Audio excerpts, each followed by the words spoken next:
जय हिंद। आज हम देखेंगे कोशिका के बारे में। पिछले वीडियो में मैंने पढ़ा था कोशिका को ही लेकर के, और आज जो वीडियो में पढ़ने जा रहा हूं वो कोशिका के ओवरऑल के बारे में देखूंगा। ठीक है, तो कोशिका को इंग्लिश में क्या कहते हैं? सेल कहते हैं। कोशिका को इंग्लिश में क्या कहते हैं? सेल कहते हैं। अब देखिएगा, कोशिका का जो नाम होता है वो साइटो होता है। कोशिका का नाम क्या होता है? साइटो। लेकिन कोशिका का जब हम अध्ययन करेंगे तो क्या कहेंगे? साइटोलॉजी कहेंगे। कोशिका का इंग्लिश नाम हुआ सेल और कोशिका का लैटिन नाम हो गया साइटो। तो कोशिका का लैटिन नाम क्या होगा? साइटो। और जब हम कोशिका का अध्ययन करते हैं तो कोशिका का अध्ययन क्या कहलाता है? साइटोलॉजी कहलाता है। कोशिका का अध्ययन क्या कहलाता है? साइटोलॉजी कहलाता है। और कोशिका का खोज किया रॉबर्ट हुक ने किया था। कोशिका खोज कौन किया? रॉबर्ट हुक ने किया। कोशिका का खोज रॉबर्ट हुक या जनक कहिए, रॉबर्ट हुक ही होगा। और कब किया? तो ये 1665 में किए थे। 1665 में किए थे। ठीक है, और भी कैसी कोशिका का मृत कोशिका खोज किए थे। मृत कोशिका खोज कौन किए? रॉबर्ट हुक ने किया 1665 में। जीवित कोशिका खोज कौन किए? एंटोनी वान लीवेनहॉक ने किया था। जीवित कोशिका खोज किया था एंटोनी वान लीवेनहॉक ने किए थे। और कोशिका सिद्धांत जो दिए थे, कोशिका सिद्धांत क्लाइडेन एवं स्वान दिए थे। कोशिका सिद्धांत क्लाइडेन एवं स्वान ने दिए थे।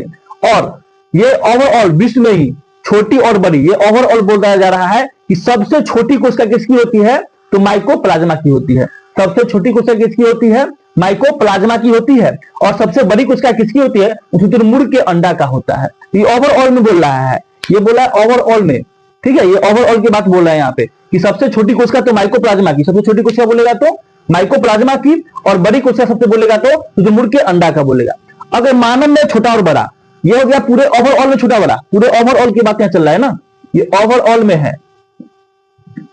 ये दोनों जो है मानव की बात चल रहा है, ह्यूमन बॉडी की बात चल रहा है ना यहाँ पे। ह्यूमन की बात यहाँ पे, ये ओवरऑल की बात चल रहा है पूरा में। ठीक है, तो देखिए, तो ओवरऑल में छोटी कोशिका किसकी होती है? तो माइकोप्लाज्मा की होती है।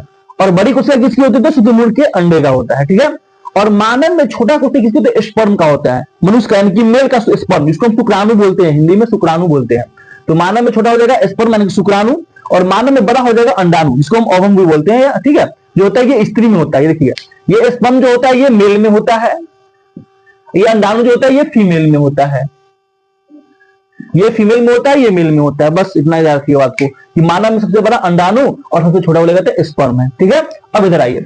अगर मानव में सबसे लंबी कोशिका किसकी होती है? न्यूरॉन की होती है। मानव में सबसे लंबी कोशिका किसकी होती है? न्यूरॉन की।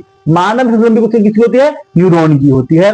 और किस कोशिका में विभाजन नहीं होता है? विभाजन नहीं होता है तो न्यूरॉन में विभाजन नहीं होती है। और न्यूरॉन हमारे मस्तिष्क में उपस्थित रहता है, मस्तिष्क के पीछे उपस्थित रहता है न्यूरॉन, और मस्तिष्क में उपस्थित रहेगा, यहाँ पर विभाजन नहीं होगा। ठीक है, इसे देखिएगा अक्सर कि अधिक चोट लगने से, पीछे ब्लड पार्ट मस्तिष्क की अधिक चोट लगने से व्यक्ति कभी पागल हो जाता है, कभी कभी क्या होता है कि डेथ भी हो जाता है ना। और सबसे अधिक विभाजन बोले किसमें होता है? लीवर में होता है। कहां होता है? लीवर में। तो सबसे अधिक विभाजन जो होगा वो लीवर में होगा। लीवर को हम लोग क्या बोलते हैं? यकृत बोलते हैं। क्या बोलते हैं?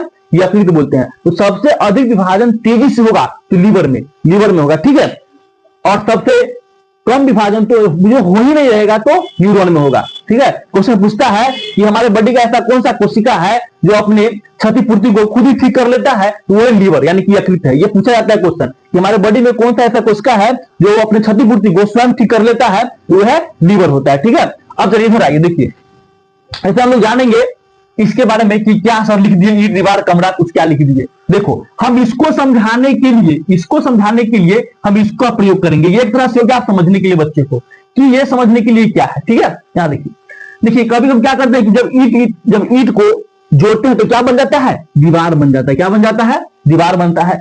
और दीवार को जब बराबरी में करते हैं तो क्या बन जाता है?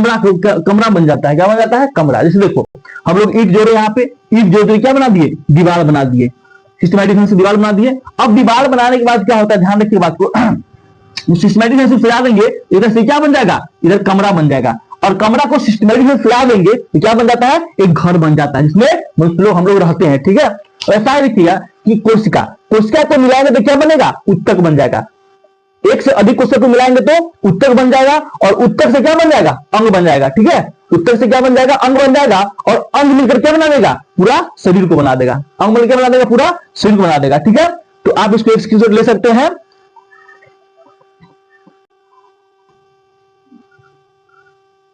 स्क्रीनशॉट ले लिए। चलिए अब उसके आगे हम देखते हैं कि कोशिका झिल्ली के बारे में। किसके बारे में देखेंगे? कोशिका झिल्ली। कोशिका झिल्ली को बोलते हैं सेल मेम्ब्रेन, इंग्लिश में बोलते हैं सेल मेम्ब्रेन।